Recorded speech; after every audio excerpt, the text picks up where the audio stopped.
Hello everyone, today we talk about Canadian warfare from the 7 Years' War to the US War of Independence, continuing a little colonial warfare series that I started last year. We must intensify a little bit in different directions. And this video essentially traces the collapse of French colonial power in North America that we've seen also in other videos about the 7 Years' War, and in particular the sort of British military history in different ways, because there are some doctrinal, very interesting, especially talking about sharpshooters. We've seen them also in the video about the Pennsylvania, Kentucky rifle, right, of the U.S. War of Independence. But there was a very interesting deal going on with British doctrine and what would help them also in later and Napoleonic times. Today we stop before that, but we will see essentially the imposition of British rule over the former New France with deliberate preservation of existing local institutions.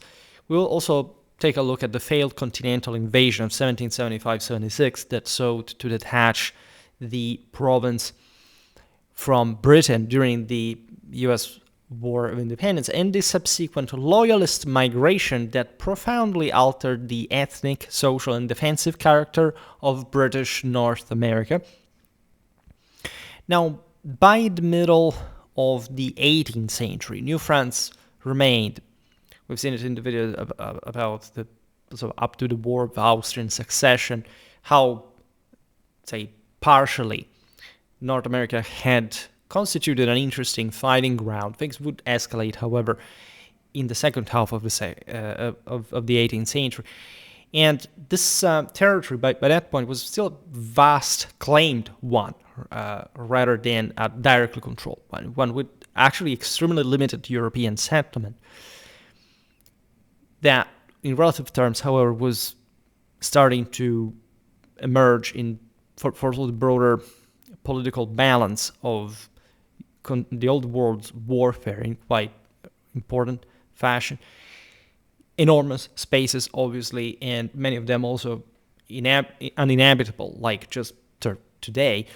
Now, the colony, formerly known as the province of New France or Canada under the French crown, covered an immense area from Acadia in the east to the Mississippi River in the west, but effective, and obviously frontiers were quite blurred in any sort of, again, claiming sense.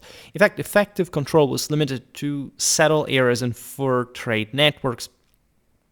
The population stood at approximately 65,000 people, almost all of them concentrated in the narrow agricultural corridor along the St. Lawrence River, stretching from Quebec City downstream through Trois-Rivières to Montreal, and including smaller pockets on the Ile d'Orléans and in nearby parishes. This figure encompassed inhabitants farming seigneurial lands under the French crown's centralized administration, fur traders, the Courrier de Bois, operating out of Montreal, the clergy maintaining missions and parishes, a thin layer of royal officials, and a small number of soldiers garrisoned at key forts. A modest number of enslaved individuals, both of African origin and indigenous captives, also lived within this society, primarily in domestic service in towns, among the more affluent. The frontier was a pretty grim and sorrowful affair, but it was also full of interesting opportunities, especially for what we said before, the Courrier de Bois, that were also particularly useful as far as the levy of auxiliary forces among the Indians, and also partially mingled with them. Now, in sharp contrast, the British colonies along the eastern seaboard had reached more than 1.5 million inhabitants spread across the notorious 13 distinct jurisdictions, with developed port cities, extensive commercial agriculture, shipbuilding, and accelerating westward settlement that pressed against French claimed lands, which had, naturally, as you can still see today, much less potential, so in historical depth. In comparison, the demographic asymmetry meant New France that encompasses, we've seen also territories west, however, of the 13 colonies. So ideally, again, controlling the majority of the land actually, could, however, not sustain large standing armies, in fact, without metropolitan support from France. Right, we've seen in the video about the 7 Years' War how costly it was just to deploy the actual sort of regular forces of the old continent in such remote parts of the world that yielded relatively little, but that were obviously understood in an equally historical hindsight to be, in any case, important strategic positions across the world that were destined to grow further. Instead, New France relied on fortified positions. This is true for all colonial history, especially North America, but not only, such as the great fortress of Louisbourg, guarding the Gulf of St. Lawrence entrance, Quebec, commanding the River Narrows, Montreal anchoring the upper valley, and a chain of interior posts along the Great Lakes and Ohio-Mississippi corridor, supplemented by alliances with indigenous nations who provided warriors, scouts, remember it just before, and logistical aid in exchange for trade goods, firearms, and protection against British encroachment, which naturally was a bit scarier in the bigger picture. The French were not as threatening. So there was a convergence of interests. Tensions over the Ohio Valley, however, critical fur trade zone and link between Canada and Louisiana, ignited the first sustained fighting.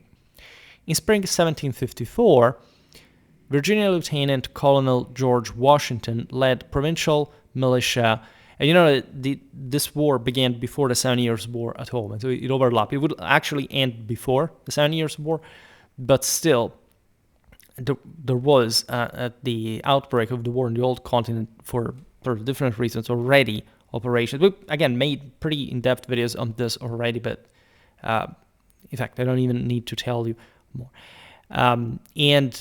At this point, Washington, that obviously also other historical insight, like who he would have become, but at this point, he was leading provincial militia into the region to block French fort construction, in particular, intended to secure the route from Lake Erie to the forks of the Ohio.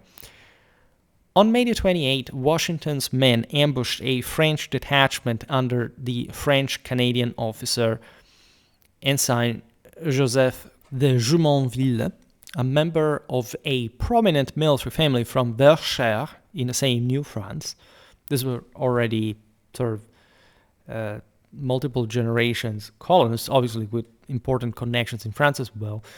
So this is the important engagement in the so-called French and Indian War from the British side, British and American side eventually, near present-day Uniontown, Pennsylvania, and what became known as Jumonville Glen for this reason.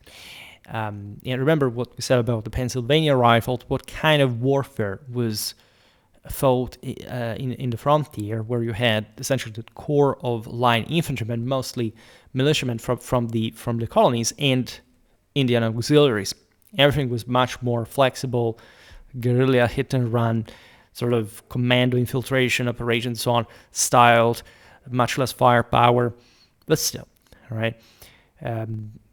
Linear tactics did command, in any case, in open field, in the most important engagement, especially the one that brought to the bombardment of forts that were fundamentally the objective of these various incursions, expeditions, including during the harassment, slaughtering people inside as well, killing colonists, as far as not just loot was concerned for the same colonial resources, but in fact for trying to eradicate a settlement presence and further development. Jumonville and several soldiers were killed. This action the French denounced as murder, and that escalated diplomatic friction between Versailles and London. Washington then built a makeshift stockade called Fort Necessity, but in early July, they were incredibly modest fortifications, right? But it's fascinating how This became the cornerstone, probably for colonial control in enormous areas. Mostly, obviously, logistical hubs, because if you didn't have manpower, you couldn't even control them, of course. But allowing for this strategic projection to this wide wild lines.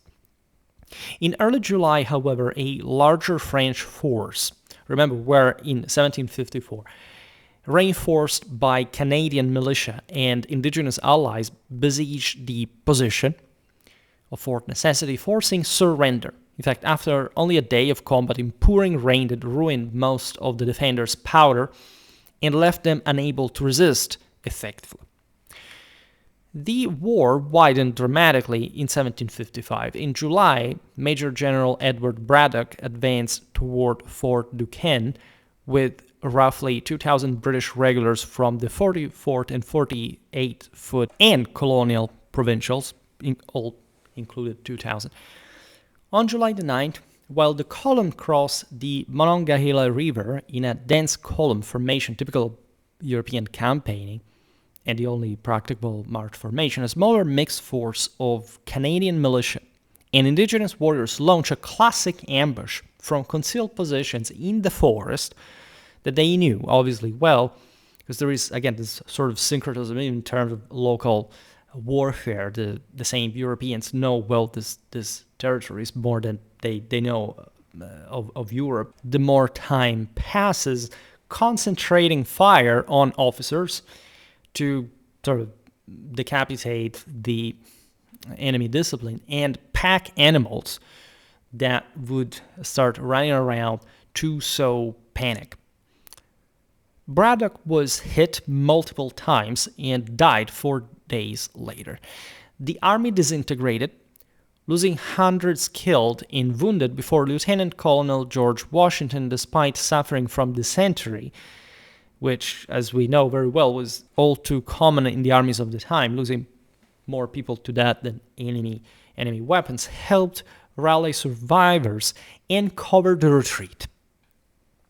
The same summer, British forces in the northeast achieved a significant success when Lieutenant Colonel Robert Monckton captured Fort Beausejour on the Chignecto Isthmus in June after a short artillery bombardment and investment.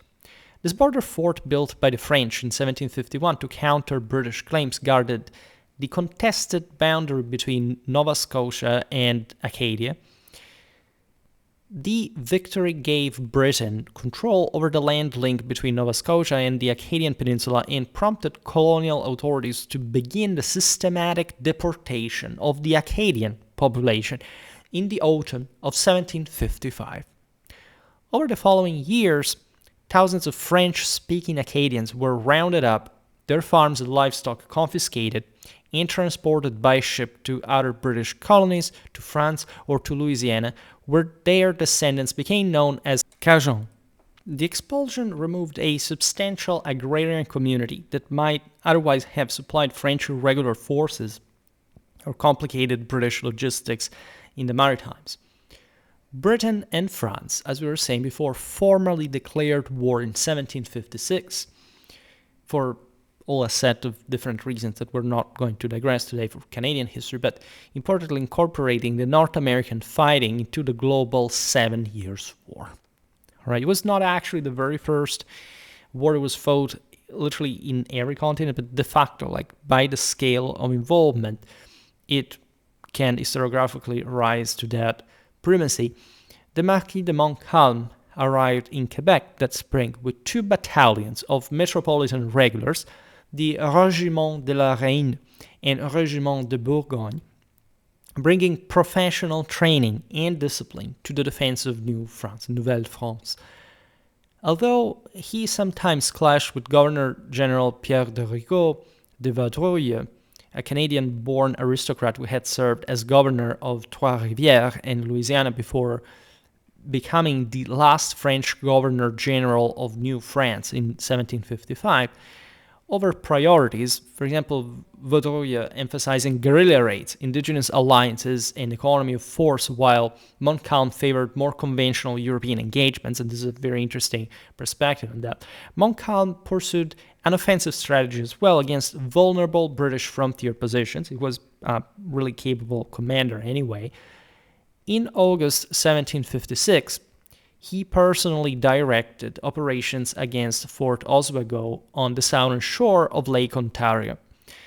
A combined Franco-Canadian and Indigenous force crossed the lake under cover of darkness, arrived undetected on August 10th, bombarded the wooden fortifications, and compelled surrender within 2 days, capturing more than 1,600 prisoners, seizing or destroying 121 cannons, and taking possession of the small British flotilla on the lake.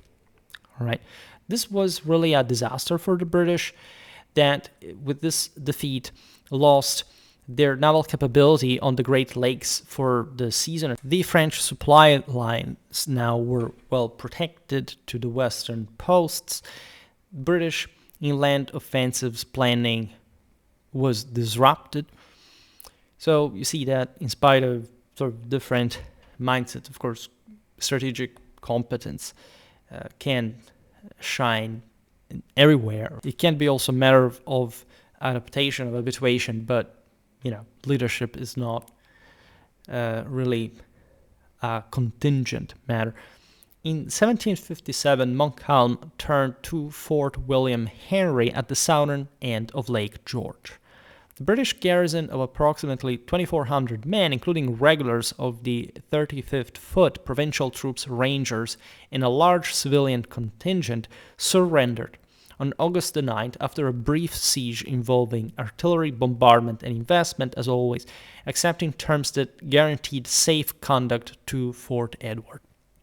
Right, it was really at this point, as you understand, a matter of being faster and more committed than your opponent. You could simply, and that's the point of the colonies here, it's a secondary theater where, of course, like war as in Europe is raging wildly, and there is all a deep political debate on how many and which resources to allocate where in particular. So at that point, these imbalances are felt here. Essentially, the French marched on these fortifications, they bombarded them, and they surrendered. Notoriously, as the British column marched out of Fort William Henry, as they had been rendered honor of the arms, several hundred indigenous warriors attached to Montcalm's army, angered by the prohibition on plunder and the release of prisoners without ransom, fell upon the retreating group, killing dozens and taking captives. British accounts and newspapers later sensationalized the incident as the quote-unquote massacre of Fort William Henry, using it to inflame public opinion and boost recruitment in the home islands. All right, you have surely watched like the Last of Mohicans ambush scene. It's pretty much like how ambushes are. Of course, it's just a movie that would have unfolded in this world. And naturally, that's also a bit more dramatized, but surely it was not an easy situation to navigate yourself in. Meanwhile, British Commander-in-Chief Lord Loudon had gathered a large force for an intended siege of Louisbourg, but was delayed by shortages of transports and naval escorts, as we were saying before. In reaction to the Fort William Henry disaster, he shifted reinforcements westward, once again fragmenting British strategy. Geoffrey Amherst replaced Loudon in 1758 and brought renewed energy to British operations. In June, he landed nearly 13,000 regulars, provincials, and rangers at Gabarus Bay near Louisbourg, supported by Admiral Edward Boscawen's fleet of 23 ships of the line that blockaded the harbor and burned or sank the French naval squadron at anchor. This was massive counteroffensive. The siege, by the way, lasted 7 weeks, featuring heavy artillery exchanges, trench approaches, and naval gunfire support against the French shore batteries. Louisbourg surrendered on July the 26th, giving Britain command of the Gulf of St. Lawrence and the island fortress of Ile Royale, that is Cape Breton. In August, Colonel John Bradstreet led a detachment up to the Mohawk River and down the Oswego to capture Fort Frontenac at Cataraqui, destroying French vessels, magazines, and stores, and re-establishing British dominance over eastern Lake Ontario. On July the 8th, however, General James Abercrombie suffered one of the war's most costly British defeats at Fort Carillon, later Ticonderoga, on Lake Champlain's southern end. Champlain, if you prefer. Abercrombie sent repeated waves of his 6,000 regulars against Montcalm's 3,500 entrenched defenders, regulars behind an abattis of felled trees, Canadian militia in support, and indigenous skirmishers on the flanks, incurring nearly 2,000 casualties against French losses of fewer than 400, in terrain that favored the defense and rendered linear tactics suicidal. Late in the year, General John Forbes advanced cautiously from Pennsylvania, building roads and fortified depot. By November, he reached the Ohio Forks to find Fort Duquesne abandoned and burned by its defenders, allowing him to construct Fort Pitt on the site and secure the western gateway. The decisive campaign of 1759 targeted Quebec itself. Major General James Wolfe, who had served as brigadier at Louisbourg, commanded an amphibious expedition of about 8,000 regulars accompanied by Admiral Charles Saunders' powerful fleet. After navigating the treacherous St. Lawrence, the British established positions on the Ile d'Orléans and Point-Levis across from the city, where batteries bombarded Quebec throughout the summer. Wolfe ordered destructive raids that burned farms, mills, and villages along both shores to deprive the defenders of food and shelter, and force Montcalm to disperse his army to protect the countryside. Several attempted landings below the cliffs failed due to steep terrain and French vigilance. We, by the way, analyzed this, not in a distinct battle or campaign video, but we talked about, of course, the French and Indian Wars as a whole, and we got relatively thorough about the capture of Quebec. Just to spoiler a bit, and on the night of September the 12th, famously, Wolfe ordered a surprise ascent at the narrow cove of An-au-Foulon, 2 miles west of the city walls. This was done through a set of sort of deceptive habitual maneuvers that were showed to the French that they were really in a very solid, almost impregnable position. By the way, autumn was coming fast in the north. The British were not in this brilliant situation, and it is this quite sort of coup d'oeil on the terrain that saves the day. By dawn, in fact, on September the 13th, approximately 4,800 British soldiers had climbed the heights and deployed on the plains of Abraham. Montcalm, commanding roughly 4,500 men of mixed composition, chose to march out and engage rather than remain behind Quebec's fortifications, or delayed to concentrate additional troops from Beauport to the east. The French advanced in extended order across open fields. Militia companies opened fire at long range and then dropped to the ground to reload, a practice effective in wooded skirmishing but disruptive in linear battle.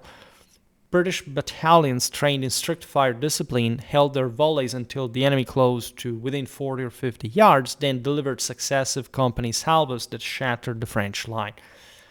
The main body collapsed and fled, though Canadian militia units provided effective covering fire from wooded areas during the withdrawal, allowing many French regulars to escape into the city or surrounding forest. Wolfe was mortally wounded early in the exchange and died on the field. Montcalm received fatal injuries himself during the rout and died the following day. Quebec capitulated within days, and Governor Vaudreuil withdrew the surviving army to Montreal. In the spring of 1760, the Chevalier François-Gaston de Levis Montcalm's successor, assembled approximately 7,000 troops, regulars, and militia, and advanced on Quebec, defeating the British garrison under Brigadier James Murray in the open field Battle of Sainte-Foy on April 28, and driving the defenders back inside the walls. Lacking heavy siege artillery and sufficient powder to reduce the citadel, however, Lévis could only blockade the city. A British naval squadron arrived in the St. Lawrence in early May, landing reinforcements, compelling his retreat to Montreal once again. During the summer, three separate British columns under Geoffrey Amherst, one advancing from Lake Champlain, another from Lake Ontario, and supporting forces from the upper St. Lawrence, converged on Montreal with a combined strength of nearly 17,000 men. Facing overwhelming numbers and exhausted supplies, the Montreal garrison surrendered on September 8, 1760, without significant fighting. Organized French resistance in North America thus ended at that point, although the global war continued until the Treaty of Paris was signed in February 1763. One can reflect on the mostly political rather than strategical reasons why the French did not invest enough in North America, because throughout most of the war they actually had the upper hand, and the British finally succeeded because of greater determination. We'll have to make a video about sort of the broader 7 Years' War, what this was sort of all about, and it's very interesting and challenging as a single concise overview. Now, under the Treaty of Paris's terms, France ceded Canada, Ile Royale, Cape Breton, and all territories east of the Mississippi River to Britain, while retaining only fishing privileges off parts of Newfoundland and the small islands of Saint-Pierre and Miquelon for its North American cod fishery. From 1760 until the establishment of civil government in 1764, British military rule governed the former New France with calculated restraint to prevent rebellion and secure at least passive acquiescence from the French-speaking population. The existing militia system established under French royal ordinances and requiring every able-bodied male to serve under parish captains who combined military, judicial, and administrative functions in local communities was deliberately preserved. Parish captains received formal British commissions, and the universal obligation of militia service remained in force, aligning with the militia laws already operating in the American colonies and allowing the authorities to maintain internal order and respond to emergencies without depending exclusively on the limited number of regular British troops stationed in the province. The outbreak of the U.S. War of Independence in April 1775 at Lexington and Concord quickly extended the war northward. In June, the Continental Congress authorized an invasion of Canada, persuaded in part by optimistic reports from Ethan Allen and others claiming that British regulars in the province number only about 550. Governor Guy Carleton in reality commanded roughly 850 men, divided between the understrength 7th Regiment of Foot, that is the Royal Fusiliers, and the 26th Foot. Brigadier General Richard Montgomery advanced from Ticonderoga with approximately 2,000 Continental troops in late August, laying siege to Fort Saint-Jean on the Richelieu River. After 45 days of bombardment, disease among the garrison, and dwindling supplies, the fort surrendered on November the 3rd. Carleton evacuated Montreal and withdrew downriver toward Quebec, allowing Montgomery to enter the city on November the 13th. Concurrently, Colonel Benedict Arnold led 1,100 volunteers from Cambridge, Massachusetts, up the Kennebec River, through the dense Maine wilderness, and along the Chaudière. The expedition endured extreme cold. Remember, we are in the fall. Starvation, swollen rivers, desertion, and drowning even. But roughly 600 survivors reached the St. Lawrence below Quebec in early December. Montgomery descended with a smaller detachment to join Arnold, given the Americans' control of the entire St. Lawrence Valley outside the walls of Quebec. Inside Quebec, the defenders totaled about 1,800 men, but only around 90 were British regulars. The garrisons included 230 soldiers of the newly raised Royal Highland Emigrant Regiment, composed largely of Scottish veterans who had settled in Canada after the 7 Years' War, 330 English-speaking local militia, 540 French-speaking Canadian militia who rallied to Carleton, and approximately 500 sailors and marines drawn from merchant and naval vessels frozen in the harbor. Very interesting as mixed bunch. Montgomery and Arnold together commanded roughly 2,000 men, but lacked heavy artillery capable of breaching the city walls and possessed only scaling ladders for an assault. Believing that capturing the unfortified lower town warehouses might pressure the merchants into forcing Carleton to surrender to protect their property, the Americans planned a two-column night attack during a fierce blizzard on December the 31st. Montgomery advanced from the south along the river, but met grape shot from a barricade defended by alert sentries, killing him instantly and breaking his column as a consequence. Arnold's western column fought into the lower town but was halted at another barricade.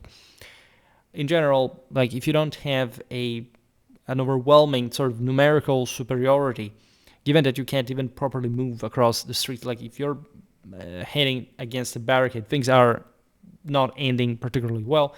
Naturally, the British, the Canadians were resisting tightly from the other side in great danger themselves, but they were essentially bringing the fight to their advantage.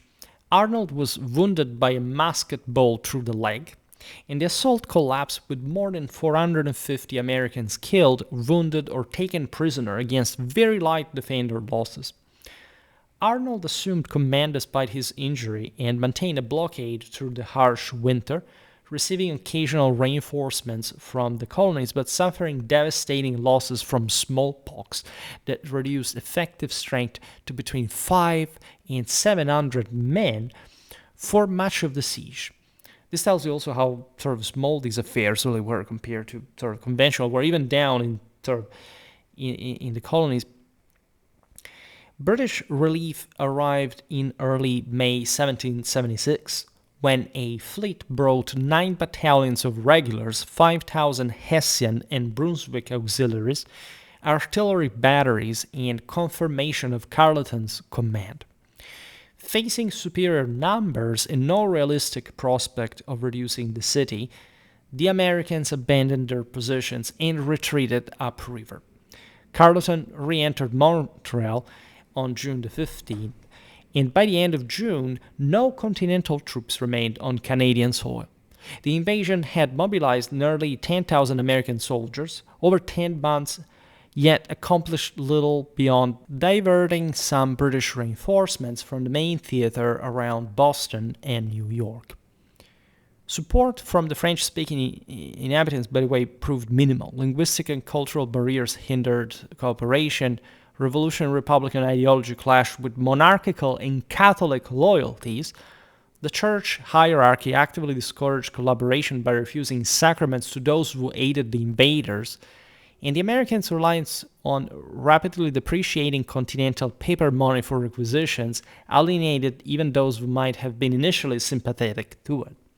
Besides, given this great effort, and also later sort of episodes in American history that we will see, if anything, also in the next episode, the United States will grow weary of this kind of sort of external adventures, and this failed expedition will contribute to the general sort of federal adversity to expansion, and mostly would evolve into some even more isolationistic feeling and lack from various states at the end of the war, any kind of sympathy for putting resources in common, at least in the broader picture, for warfare and any foreign ventures.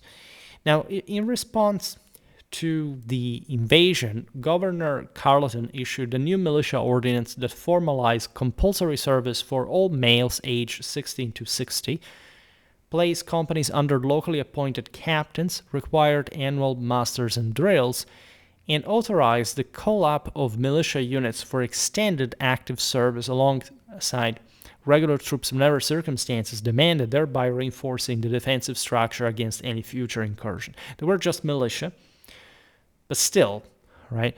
And this is fascinating because, as we've seen, there were deep cultural reasons. Passing under British rule was somehow less traumatic than passing on under sort of revolutionary American one, right? There could have been sort of greater sympathies had, especially this expedition had been so rough, sudden, disastrous, and reinforced, in fact, a Canadian confidence in the land's resistance, which had been shattered after the 7 Years' War.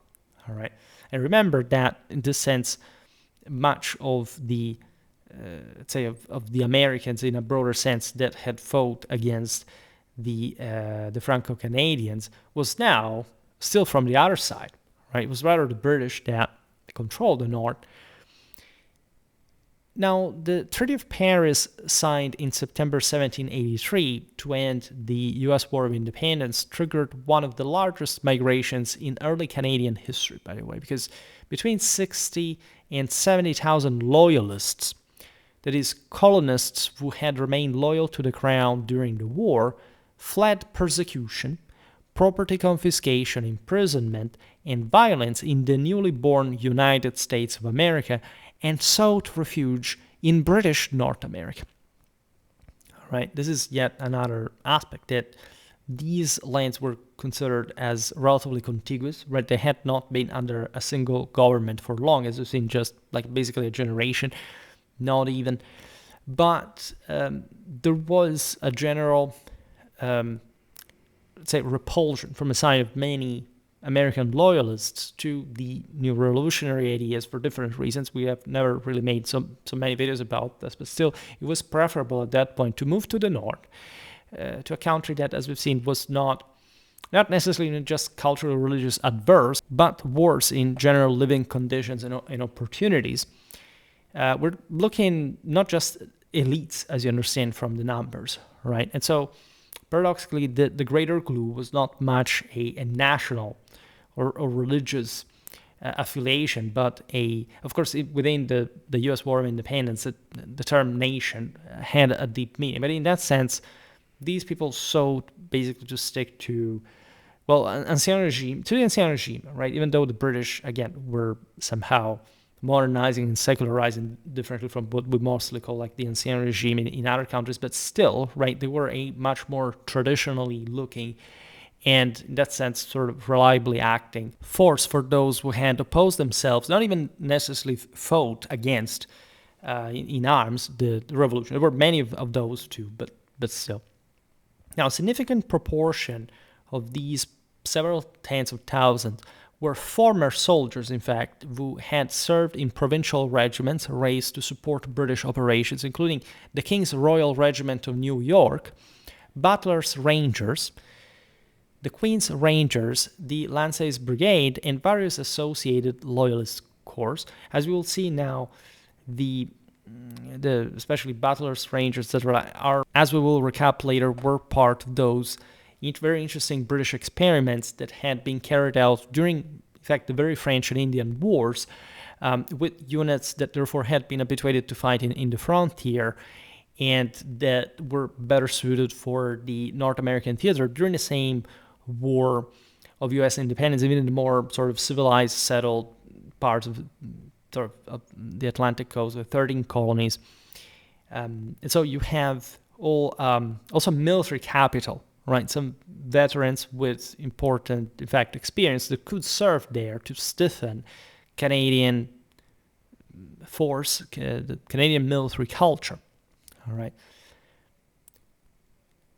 Settlement concentrated in Nova Scotia, where the sudden influx of so many refugees prompted the separation of the western districts into the new colony of New Brunswick in 1784 to facilitate administration. Others moved into the western portions of the old province of Quebec, particularly along the upper St. Lawrence River and the northern shores of Lake Ontario and Erie. These districts were detached themselves in 1791 to form the separate province of Upper Canada under the Constitutional Act. In the St. John River Valley of New Brunswick, for example, entire disbanded Loyalist regiments were granted contiguous blocks of land, with officers receiving substantially larger allotments than privates, often on territories that had been cleared decades earlier during the 1755 expulsion of the Acadians that we mentioned before. This is interesting because they were in and of themselves essentially military settlers, right? Military colonists that did not just have to cope with sort of the indigenous frontier, but in general could be recalled to fight against their especially their new neighbors, so to say, even though they were themselves coming from the 13 colonies, right? This wave of predominantly English-speaking Protestant settlers contrasted sharply, however, with the established French Catholic majority in what became, in fact, Lower Canada, where roughly 2/3 of the population remained Francophone, setting the stage for long-term ethnic, linguistic, and religious divisions. In Upper Canada, by the way, the militia system was reorganized by legislation that required every able-bodied male to enroll in a local battalion, yet these units remained largely nominal or sedentary, as we were saying before, mostly as military colonists on the frontier. Officers and men, these were also, in fact, some of the worst territories to inhabit. Officers and men served without pay, received little or no formal training beyond occasional parades, possessed minimal or no equipment, and assembled for muster only once a year. This followed the pattern, sort of what we call still ancien regime patterns of recruitment. This masters, for example, typically occurred on June the 4th to celebrate at that point the birthday of King George III.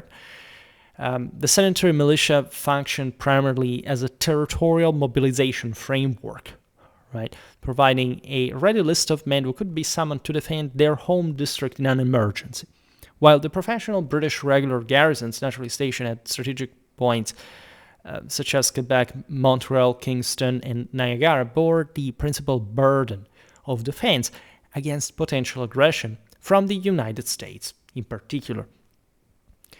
Many of the Loyalist arrivals brought practical military experiences were pointing out gained from years of service in irregular or provincial corps, familiarity with frontier fighting techniques, and a deep anti-Republican, and at that point, essentially anti-American, anti-United States sentiment that reinforced loyalty to the crown and heightened preparedness for future war, creating a defensive posture shaped directly by the hard lessons of the 7 Years' War and the failed U.S. invasion of 1775-1776.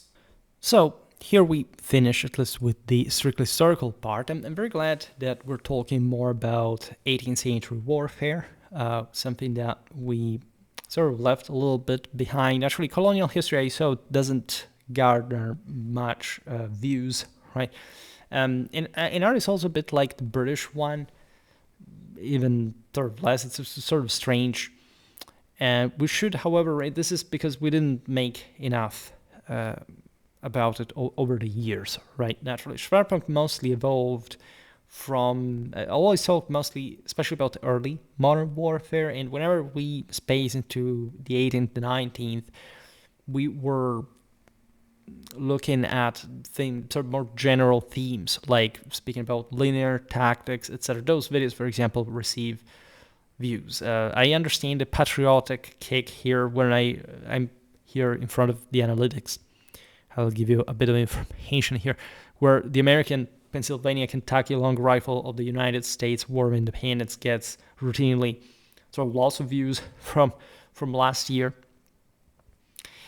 compared to I don't know, the British military reformers post Fontenoy and Howe's application in the US War of Independence. That is a very important video connected with this one. I also made a video about the British strategy of the 7 Years' War in West Africa, Caribbean, and India.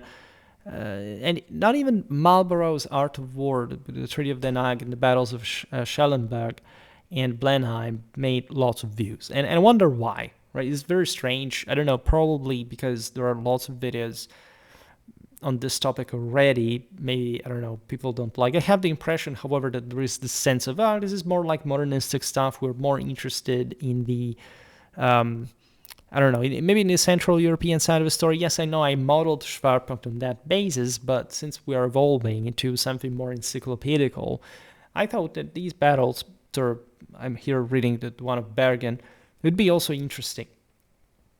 Right, the 7 Years' War in particular is such a classic. The videos about Prussian warfare obviously got lots of views, and that's not such a great thing. I mean, there wasn't just the Prussians during the 7 Years' War, and in many ways, for how formidable they were, you can't really understand the bigger picture if you don't look at more of these other theaters, right? Obviously, American warfare may be, as we've seen today, even just smaller in scale. So it is important because of its consequences rather than for what it absolutely was at the time by scale. This is completely obvious if we look at colonial warfare. We were seeing just in the 7 Years' War, when you think that Britain became the greatest power in the world at that point, essentially that's where Europeans surpassing in absolute terms the size of China, at least through an individual nation, because obviously Europe was already much more powerful and advanced.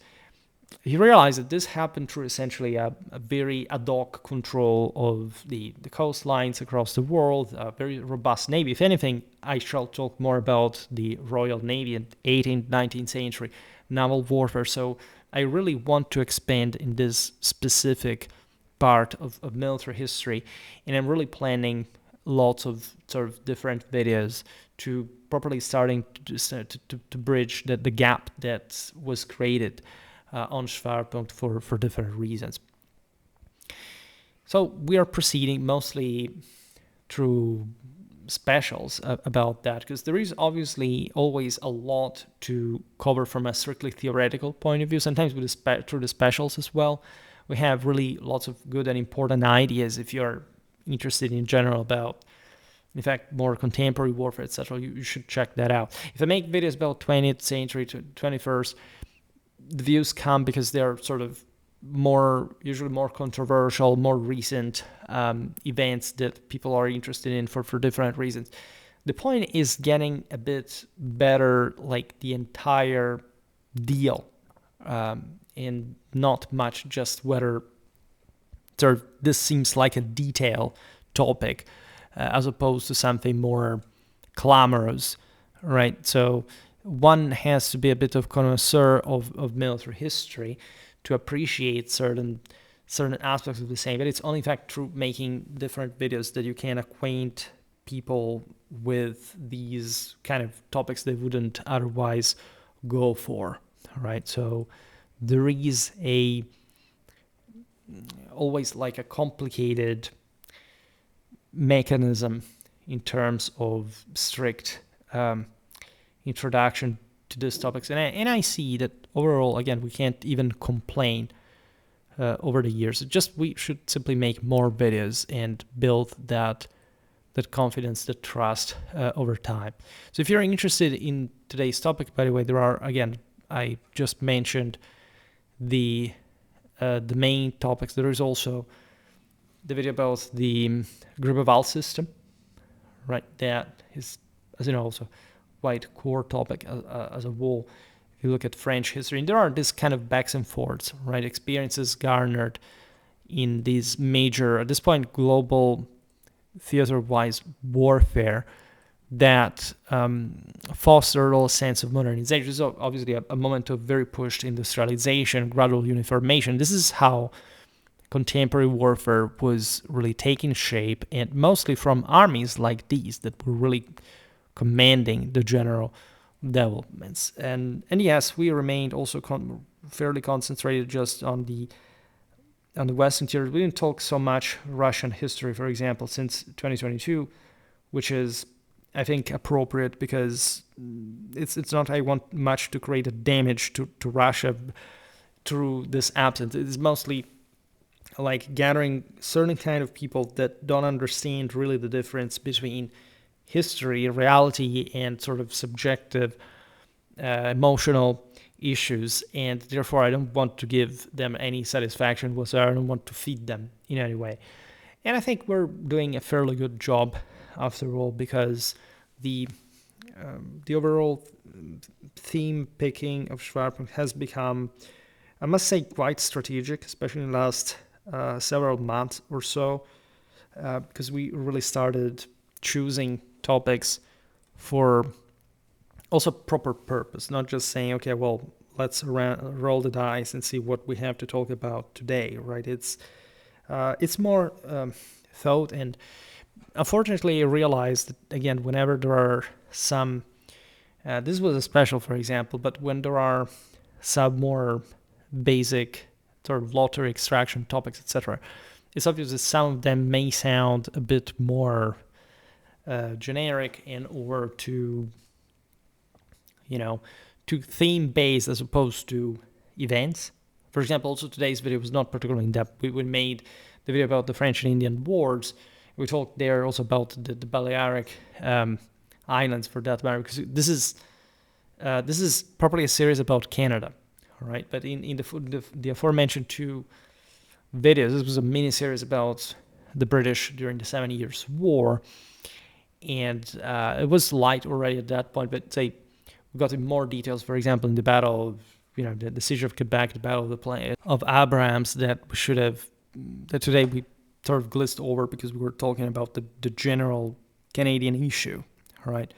But there is always more in depth that we can make, and we will continue with Canadian warfare, this series, probably throughout the entire 19th century. Then, of course, we can easily make something about the 20th, etc. But this is more like a founding moment, right? A foundational phase where you have to understand how Canada was born in a military sense. And it's through this little, initially, as we've seen, provincial, so small-scale phenomena that things happen. We understand there that the political, the religious, the national played an important role in the displacement of really many colonists across this otherwise not particularly inhabited territories. Of course, that was mostly from the much more populated English colonies, but it's in the south. I mean, and this is, however, still something that brought to an important change in Canadian identity, and also paradoxically still in a connection with the United States, etc. So I thought it was important just to cover it this way. What else to say? The channel goes, again, it's always plateauing, but we are at a point where I think we can do more. Usually in winter, the channel tends to get more views, and in spring things go worse. But I'd say it was also because last year they changed the algorithm, and everything went down. So income more or less remained the same, but views, reach, etc. apparently collapsed for all major, for everybody actually. And you see strange things happening on YouTube in terms of visibility and how people gain the same, etc. And so that makes you really think sometimes on the worthiness of the whole system, or how this mechanism works, especially when you are to make content from the other side, all right? But say we can't complain. Again, if we should be at a point in Schwerpunkt where, let me see, in a broader sense, we should be surpassing the plateau where we stayed for essentially a couple of years by now. As a plateau that allowed us to constantly increase, and even I'm seeing here the lowest point this summer, when the algorithm had sort of struck many and everybody complained in August and July, whatever. We kept rising again. So it seems like this channel is not just refuses to give up, and it is, structurally speaking, actually compacting it more. That is to say, I noticed that even with videos, for example, that are not particularly watched, you can see it in the moment, right? There are some videos that literally blow up in the overnight, right? That get thousands of views and so on. But even the ones that people tend to watch less, they tend to have some sort of coming backs. For example, the other day I made that video about the decline of Florentine republicanism. And in the moment it didn't make much, but I see, for example, today sort of recuperated at different days of distance. So there are some indicators that are difficult just to describe you without some further sort of insight in YouTube's mechanisms that suggest that there is an actively engaged audience that is really roaming around, that does not get bored, that wants to see, wants to watch. And in this sense, more and more people discover us, right? What I especially appreciate is when I see that there are people unsubscribing, others subscribing, and that therefore all the people, it's a sort of purification, right? The people who stay are ever more enthusiastic. Obviously, they form this critical mass of supporters.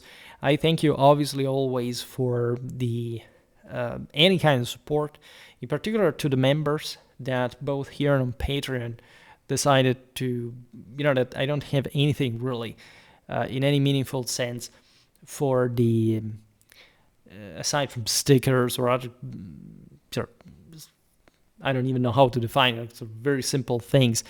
I wanted to use worse words, but I don't hide anything, right? There isn't like just the subscribers' private content or whatever.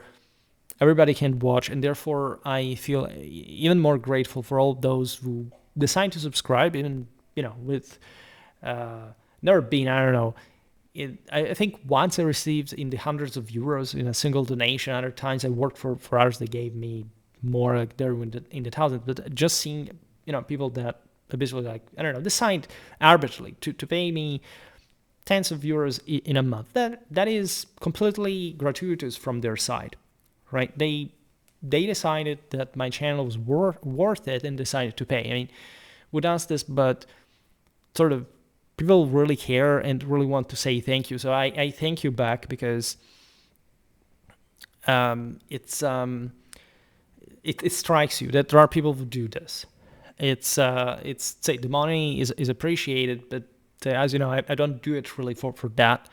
It's the gesture that really makes me think like they care, and this does make the difference overall. I mean, say I don't care about the money in a sort of individual sense, but at the end of the month, it's also like a considerable amount that I can use for, I don't know, buying books, for, I don't know, whatever, like just saving there, increasing my bank account. And that is, again, a way to bond, a way to say, okay, well, you're doing that for me, I'm doing this for you. So it seems fair, right? Given that you also dedicate on top of this your time, your patience to my broken English spoken videos.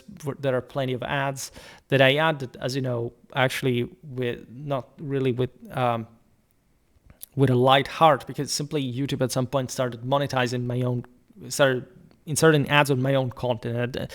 They do that, right? It's not strange. When you reach a certain threshold, if you haven't monetized the channel, which I hadn't, you can start seeing ads on that because they want to profit off of it. And so at that point, I monetized it myself, because at that point, when I'm given that for, like, people are going to see ads anyway. I know they're heavy, but again, it helps because it's also a bit of gatekeeping for those that don't really care, which is always a point you make. And so I have the impression that that while there are ups and downs, and generally speaking, there are also certain saturation dynamics, etc. Especially last year was very, that I could perceive how the channel is maturing in so many different ways. And so I really appreciate the general picture, the general outcome. We are about to reach no, it's going to take a while, but it's speed. But in a couple of months, 3 million views, and that is also a thing. We have over 500,000 hours of watch length. We're about to break the 31,000 subscribers. I will not say how much I managed to cash over the years, but it's been, just better than nothing, given that I'm also always here. And so it's pleasant. On my professional side, like, I'm doing very well as well. I'm starting to create reserves there too. I'm writing a book. I secured an article for the top medieval military history journal in the world. I managed to contact some professors that I knew from my studies that are the top out there for this as well. And so it was nice, and naturally everything could be better or worse, right? But this continuous expansion in history and just being able to merge everything into a single activity, I think, is very important for the channel, for you. And it's not just for me. You can't simply see how things develop and how we're growing. I think that is important. The change, the difference that existed several years ago when I started this, and it is striking, and it seems like well meant, sort of well going in general, and I don't see but growth in all this. It's been particularly the case, and so I want to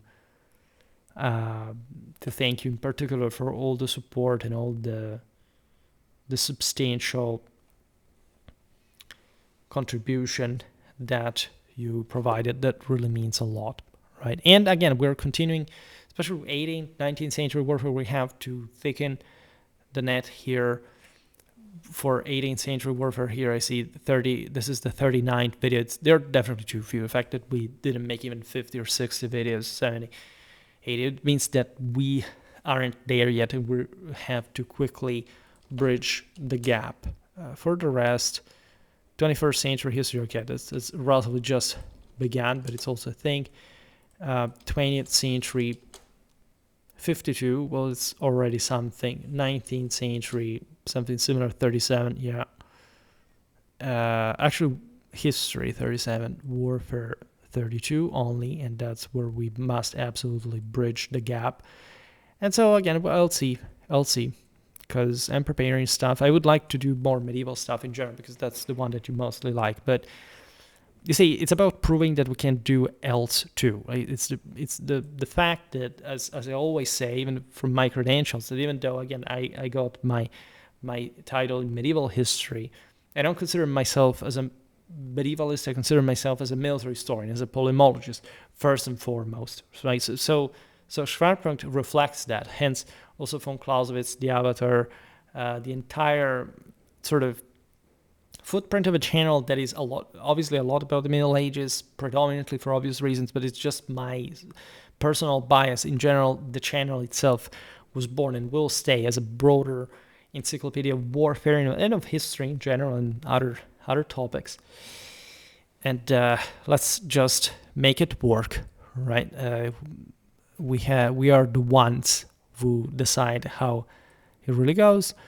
For today, however, I stop it here. I just hope that you enjoyed this video. If you did, please share it. Otherwise, leave a like or subscribe to my channel if you're interested in my upcoming content.